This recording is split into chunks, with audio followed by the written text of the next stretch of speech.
जय श्री हरि दोस्तों।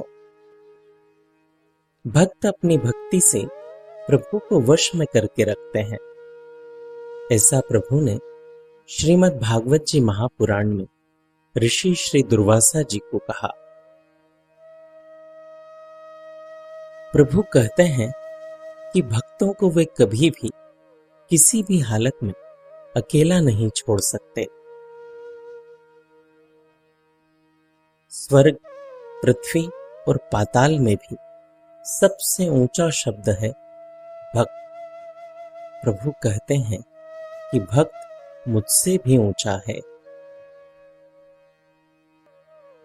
संत प्रभु की भक्ति प्राप्त करने के लिए माता की आराधना करते हैं।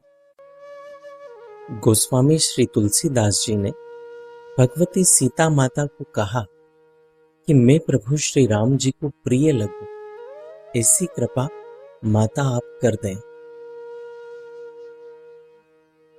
जीवन में भक्ति लाने के लिए सत्संग जरूर करना चाहिए। देवर्षि प्रभु श्री नारद जी ने यह बात एक जगह नहीं, बहुत जगह बहुत जोर देकर कही है कि भक्ति प्राप्त करनी हो तो जीवन में सत्संग कभी भी नहीं छोड़ना चाहिए। श्री उद्धव जी ने प्रभु से पूछा कि अनेक साधनों को छोड़कर एक ऐसा साधन बता दें जो जीव को कभी नहीं छोड़ना चाहिए। प्रभु ने कहा कि सत्संग वह साधन है जो जीव को किसी भी हालत में कभी नहीं छोड़ना चाहिए। प्रभु ने राक्षसों के कुल में जन्म लेने वाले श्री विभीषण जी, श्री प्रहलाद जी, राजा श्री बलि जी का नाम लेकर बताया कि सत्संग के कारण उन सब ने प्रभु को प्राप्त किया। संत मुक्ति भी नहीं चाहते, वे तो जीवन में सत्संग ही चाहते हैं। सत्संग हमारे जीवन में अंदर और बाहर दोनों की शुद्धता लाता है। भक्ति से अधिक प्रभु से कुछ भी नहीं मांगा जा सकता। केवल भक्ति के लिए जीवन में प्रयत्न पूर्वक प्रयास करना चाहिए। भक्ति हमें जीवन में प्राप्त हो, इसी दिशा में हमारा प्रयास होना चाहिए। प्रभु की कृपा होगी तो ही भक्ति की प्राप्ति जीवन में हो सकती है। हमें भक्ति प्रयत्नवादी होकर करनी चाहिए, प्रारब्धवादी होकर नहीं करनी चाहिए। प्रारब्ध होगा तो हम भक्ति कर पाएंगे, ऐसा हमें कभी नहीं सोचना चाहिए।